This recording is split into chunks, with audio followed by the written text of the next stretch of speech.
ओम शंकर परसा हरभिंडा। जब से देखली तोरा हाँ दिल लागल, अखिया से नींद चैन सब किछ भागल।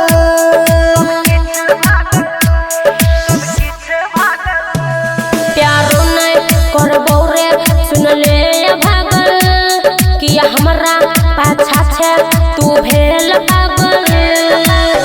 प्यार के गीत तोरा है तो नहीं गावल, तोरा सन सन छौरक सुन ले, तोरा सन सन छौरक सुन ले। मुंह पकड़ै छी तू गछौरी, अरे बोल रे गछौरी पागल छी। गछौरी I love you गछौरी I love you।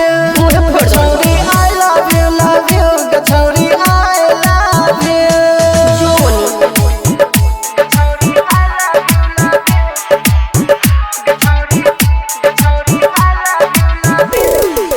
DJ Om Shankar Parsa Harbhinda. कते दिन घूमे बे तू अपना पछाड़ी, कल शादी नहीं लेबो दहेज में गाड़ी।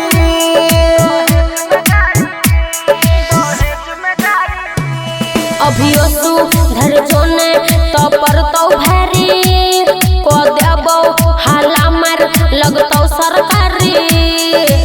मुंह लगै छौ पतली पेंशन करी, सुन संत सिरहाली राम दुलार, सुन संत सिरहाली राम दुलार करै छे कुकरू को। गछौरी बोल गछौरी पगला जेबे की। गछौरी I love you गछौरी I love you। गछौरी I love you गछौरी I love you।